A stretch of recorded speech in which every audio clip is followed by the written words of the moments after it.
Welcome to Kotler and Keller's Marketing Management Series, Chapter 15, Introducing New Market Offerings. Let's get started. Learning objectives. How can new products be categorized? What challenges does a company face in developing new products and services? What organizational structures and processes do managers use to oversee new product development? What are the main stages in developing new products and services? And what is the best way to manage the generation of new ideas? In addition, what is the best way to manage concept and strategy development? What is the best way to manage the commercialization of new products? And what factors affect the rate of diffusion and consumer adoption of newly launched products and services? A company can add new products through acquisition or development. New product options can include buy other companies, buy patents from other companies, buy a license or franchise from other companies, new to the world items, and improvise existing products. Companies that fail to develop new products leave themselves vulnerable to changing customer needs and tastes, shortened product life cycles, increased domestic and foreign competition, and especially new technologies. Highly innovative firms create a positive attitude toward innovation and risk-taking, routinize the innovation process, and allow their people to experiment. Most established companies focus on incremental innovation, entering new markets by tweaking new products for new customers. Newer companies create disruptive technologies that are cheaper and more likely to alter the competitive space. Established companies can be slow to react or invest in these disruptive technologies because they threaten their investment. New products continue to fail at rates estimated as high as 50%, or even 95% in the United States and 90% in Europe. The reasons are many, including those identified on this slide: fragmented markets, social, economic, and government constraints, development costs, capital shortages, shorter development time, poor launch timing, shorter PLCs, and lack of organizational support. R&D outcomes are so uncertain that it's difficult to use normal investment criteria when budgeting for new product development. Some companies simply finance as many projects as possible, hoping to achieve a few winners. Others apply a conventional percentage of sales figure, or they spend what the competition spends. Large companies often establish a new product department headed by a manager with substantial authority, access to top management, and responsibility for generating and screening new ideas, working with the R&D department, and carrying out field testing and commercialization. 3M, Dow, and General Mills have assigned new product development to venture teams, cross-functional groups charged with developing a specific product or business. Skunk Works are informal workplaces, sometimes even garages, where intrapreneurial teams work to develop new products. Communities of practice are often housed on internal websites where employees from different departments are encouraged to share knowledge and skills with others. The internet lets companies engage external participants in the new product development process in very rich and meaningful ways. Through crowdsourcing, these paid or unpaid outsiders can offer needed expertise or a different perspective on a task or project that might otherwise be overlooked. Many top companies use the stage gate system to divide the innovation process into stages, with a gate or checkpoint at the end of each. The stages in the new product development process are shown here in figure 15.1. Many firms have parallel sets of projects working through the process, each at a different stage. Think of the process of a funnel. A large number of initial new product ideas and concepts are winnowed down to a few high potential products that are ultimately launched. The new product development process starts with the search for ideas. New product ideas can in fact come from interacting with various groups and using creativity-generating techniques. Employees can be a source of ideas for improving production, products, and services. Encouraged by the open innovation movement, many firms are going outside their bounds to tap external sources of new ideas, including customers, scientists, engineers, patent attorneys, university, and commercial labs. Companies can find really good ideas by researching the products and services of competitors and other companies. Internal brainstorming sessions also can be quite effective if conducted correctly. New product ideas can in fact come from interacting with various groups and using creativity-generating techniques. See Marketing Memo, 10 Ways to Find Great New Product Ideas. Customer needs and wants are the logical place to start the search. Griffin and Hauser suggested conducting 10 to 20 in-depth experiential interviews per market segment often uncovers the vast majority of customer needs, but other approaches can be profitable. See Marketing Memo, 7 Ways to Draw New Ideas from Your Customers. Internal brainstorming sessions also can be quite effective if conducted correctly. Marketing Memo, How to Run a Successful Brainstorming Session provides some guidelines. Attribute listing. List the attributes of an object, such as a screwdriver, then modify each attribute. Forced relationships. List several ideas and consider each in relationship to each of the others. Morphological analysis. Start with a problem such as getting something from one place to another via a powered vehicle. Now think of dimensions such as the type of platform, the medium, and the power source. By listing every possible combination, you can generate many new solutions. Reverse assumption analysis. List all the normal assumptions about an entity and then reverse them. Instead of assuming that a restaurant has menus, charges for food, and serves food, reverse each assumption. New contexts. Take familiar processes such as people helping services and put them in a new context. Mind mapping. Start with an idea such as a car and then think of the next idea that comes up, say Mercedes, and link it to a car and then think of the next association, Germany, and do this with all associations that come up with each new word. Perhaps a whole new idea is going to materialize. It's extremely easy to find fault with other people's ideas. See Figure 15.2. Some companies shudder when they look back at ideas they dismissed or breathe sighs of relief when they realize how close they came to dropping what eventually became a huge success.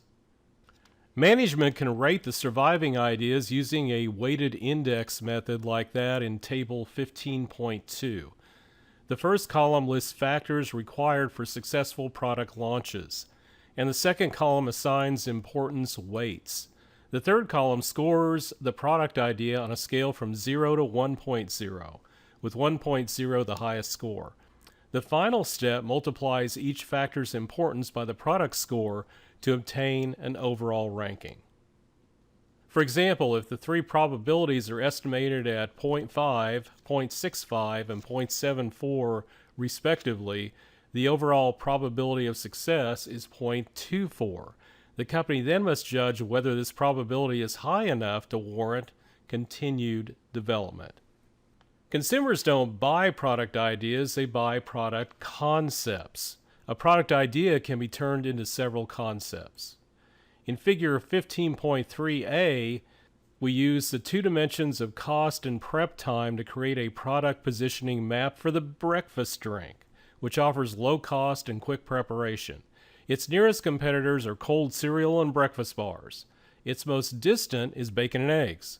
These contrasts can help communicate and promote the concept to the market. Next, the market product concept becomes a brand concept. In Figure 15.3b, there is a brand positioning map, a perceptual map showing the current positions of 3 existing brands of instant breakfast drinks. we'll call them A through C, as seen by consumers.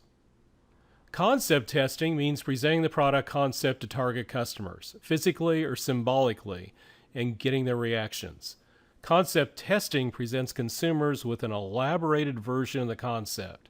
After receiving this information, researchers measure product dimensions by having consumers respond to questions.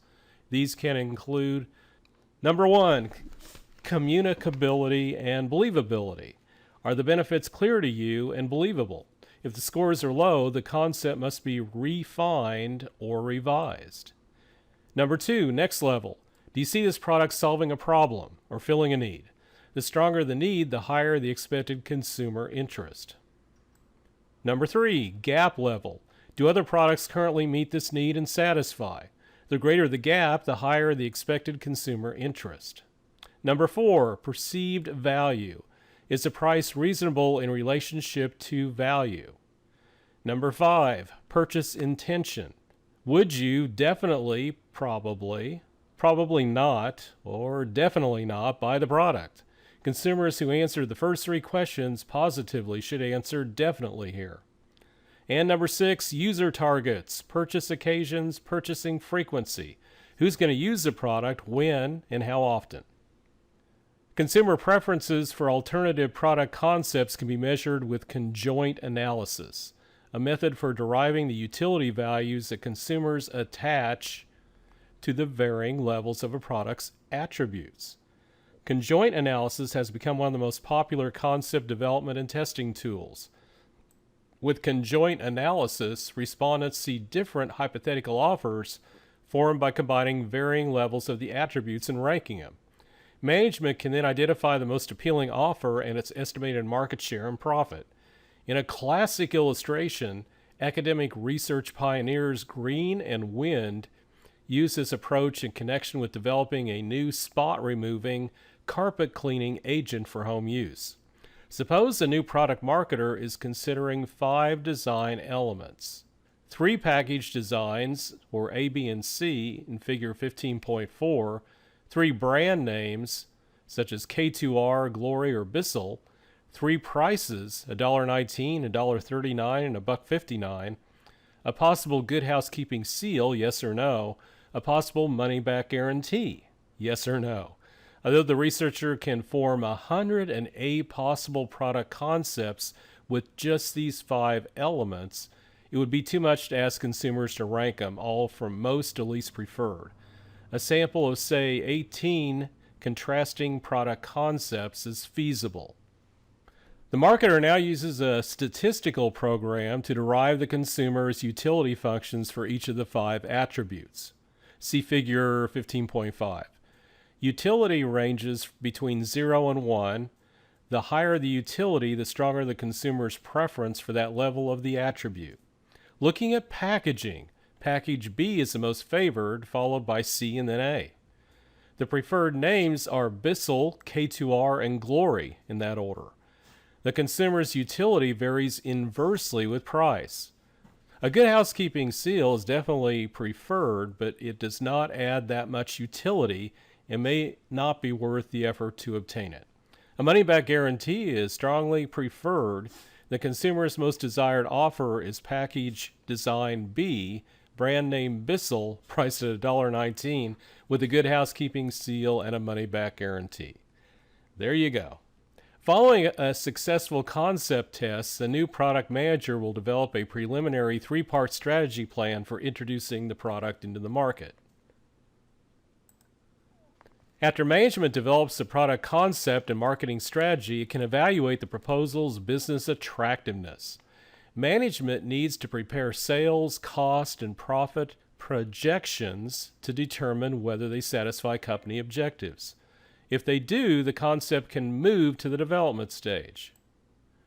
Total estimated sales are the sum of estimated first-time sales, replacement sales, and repeat sales. Sales estimation methods depend on whether the product is purchased once, such as an engagement ring or retirement home, infrequently, or often.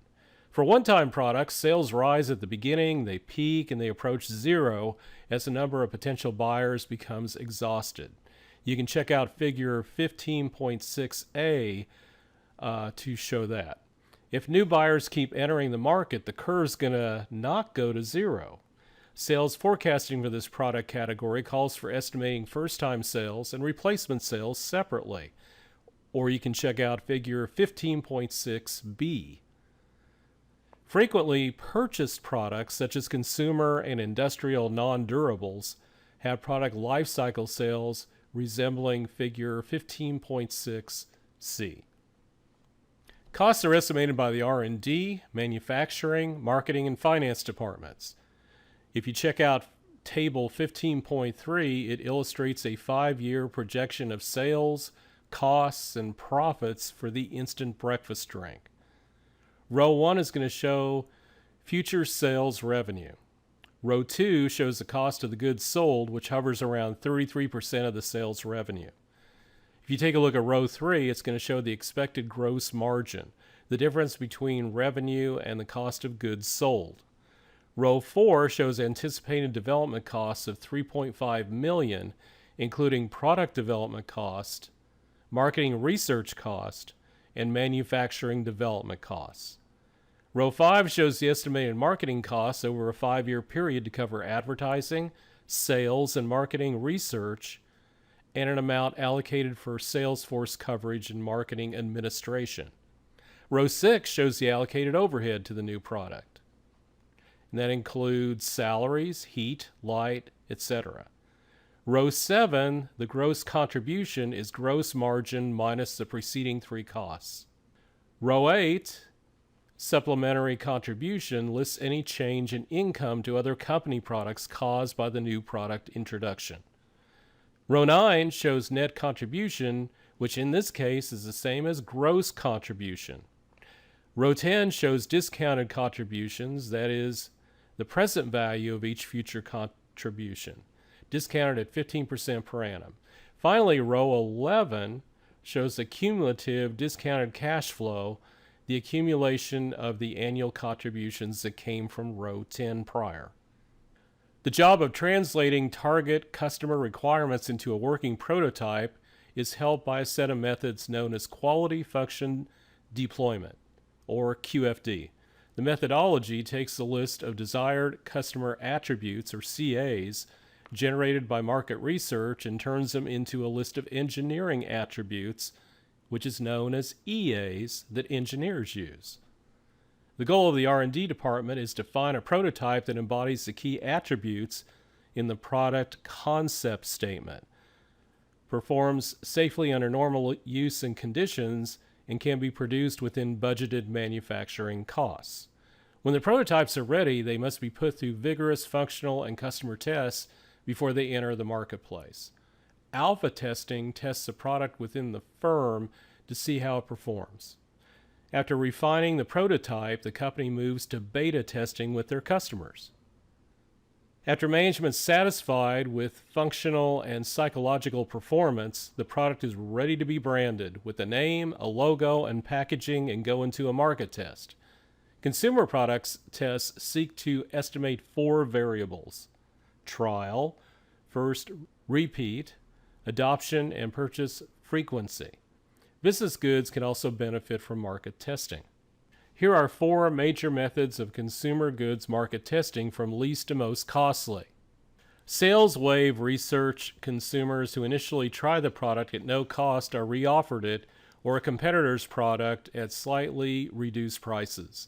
The offer may be made as many as 5, while the company notes how many customers selected again and their reported level of satisfaction. 30 to 40 qualified shoppers are asked about their acquaintance with a brand and preferences in a specific product category and attend a brief screening of both well-known and new TV or print ads. Controlled test marketing. The company with the new product specifies the number of stores and geographic locations it wants to test. A research firm delivers the product to a panel of participating stores and controls shelf position, pricing, and number of facings, displays, and point of purchase promotions. Test markets. The ultimate way to test a new consumer product is to put it through a full-blown test. The company chooses a few representative cities and puts it on a full marketing communications campaign, and the sales force tries to sell the trade on carrying the product and giving it good shelf exposure. Commercialization incurs the company's highest costs to date. The firm will need to contract for manufacture, or it may build or rent a full-scale manufacturing facility. Most new product campaigns also require a sequenced mix of market communication tools to build awareness and ultimately preference, choice, and loyalty. Suppose a company has almost completed the development work on its new product and learns a competitor is nearing the end of its development work. The company then faces three choices. The first is first entry. The first firm entering a market usually enjoys the first mover advantages of locking up key distributors and customers and gaining leadership. Number two, parallel entry. The firm might time its entry to coincide with the competitor's entry. Number three, late entry. The firm might delay its launch until after the competitor has borne the cost of educating the market, and then its product may reveal flaws the late entrant can avoid. Most companies will develop a planned market rollout over time. In choosing rollout markets, the major criteria are market potential, the company's local reputation, the cost of filling the pipeline, the cost of communication media, the influence of the area on other areas, and competitive penetration. To whom? Target market prospects. Within the rollout markets, the company must target initial distribution and promotion to the best prospect groups. How? Introductory market strategy. Because new product launches often take longer and cost more than expected, many potentially successful offerings suffer from underfunding. It's important to allocate sufficient time and resources, but not overspend, as the new product gains traction in the marketplace. The consumer adoption process. What is adoption? An individual's decision to become a regular user of a product. The consumer adoption process is the mental steps through which an individual passes from first hearing about an innovation to final adoption. These steps include number one, awareness. The consumer becomes aware of the innovation but lacks information about it. Number two, interest. The consumer is stimulated to seek information about the innovation. Number three, evaluation. The consumer considers whether to try the innovation. Number four, trial. The consumer tries the innovation to improve his or her estimate of its value. And number five, adoption. The consumer decides to make full and regular use of the innovation. After a slow start, an increasing number of people adopt the innovation. The number reaches a peak and then it diminishes as fewer non-adopters remain. The first adopter groups differ in their value orientations and their motives. Innovators are technology enthusiasts. They are venturesome and enjoy tinkering with new products and mastering their intricacies. Early adopters are opinion leaders who carefully search for new technologies that might give them an advantage. Early majority are deliberate pragmatists who adopt the new technology when its benefits have been proven and a lot of adoption has already taken place. They make up the mainstream market. Late majority are skeptical conservatives who are risk-averse, technology-shy, and price-sensitive. And the laggards are tradition-bound, and they resist the innovation until the status quo is no longer defensible. 5 characteristics influence an innovation's rate of adoption. We consider them for digital video recorders for home use, as exemplified by TiVo. Number 1, relative advantage. The degree to which the innovation appears superior to existing products. Compatibility. The degree to which the innovation matches consumer values. Number 3, complexity. The degree to which the innovation is difficult to understand. Number 4, divisibility.